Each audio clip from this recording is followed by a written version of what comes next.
Far the thing I see most people get wrong in comment sections or business buying forums is that you need to have a lot of cash for the post-transaction period. And while this is true, you do need to have a lot of cash, but there are lots of ways that you can come up with that. It doesn't have to be out of your own savings. So what we're talking about here is probably one of the most confusing topics in buying a business, and it's called working capital. And you can think of working capital, it's basically just the cash that the business needs to run its day-to-day operations. And it's really about managing the timing of your cash flows, so when money's going out and when money's coming in. So we'll give you an extreme example of a business that we're working on. So this business, its customers have 90 days to pay for its service. So you perform the service in the month, at the end of the month, an invoice is generated, and the client has 60 days to pay that invoice. So we'll say it's 90 days after you've performed a service that you can actually receive the cash flow. So for this business, there's about $1.2 million in expenses that we would realize in the first 3 months of owning the business. But the cash that we plan on coming in is about zero. Basically, we receive cash in month 4 for work that we did in month 1.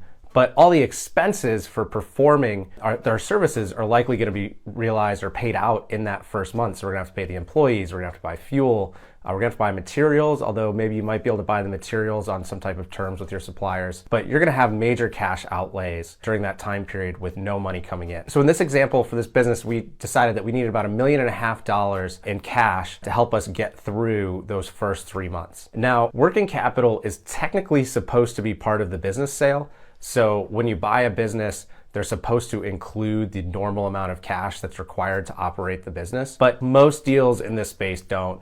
I think most sellers don't quite understand that it's supposed to, and most brokers don't include it either. So the majority of transactions don't include the cash or the working capital that's supposed to come along with the business. So you have to really find it in other ways. Ultimately, it's just something that's negotiated between buyers and sellers. So now if the business does not come with working capital, the good news is that the SBA will typically finance your working capital needs. Although we do find they typically don't go much above $500,000. That's really about the cap.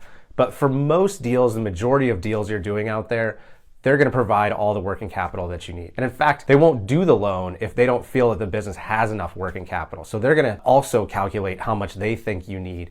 And they're going to check, and if you don't have it in your bank account or access to it, then they are going to add it to the loan. But one thing to keep in mind is they'll only give you the money that you need.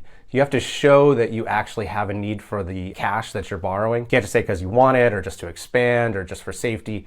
You have to actually lay out how that money is going to be spent and what it's needed for. So back to our example here, we need $1.5 million. The bank's going to give us $500,000, so we're still $1 million short. So in this example, what we did is that we financed $1 million worth of accounts receivable with the seller. So those accounts receivables will start giving us cash flow day 1. So it'll bring in cash for those first 3 months. So we're going to get $1 million cash flow in the first 3 months from those accounts receivables. Plus we're going to have $500,000 in cash that we got from the bank.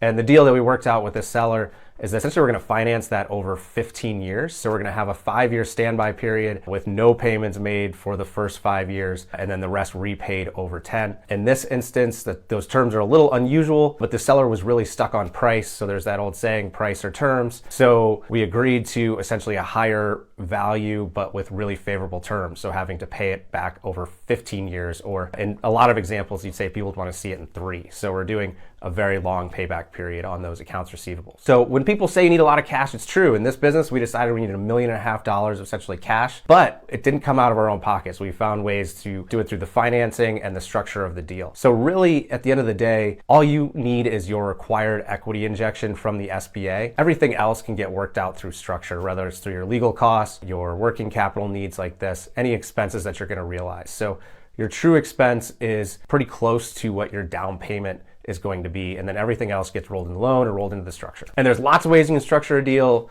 What matters is what buyers and sellers can agree to.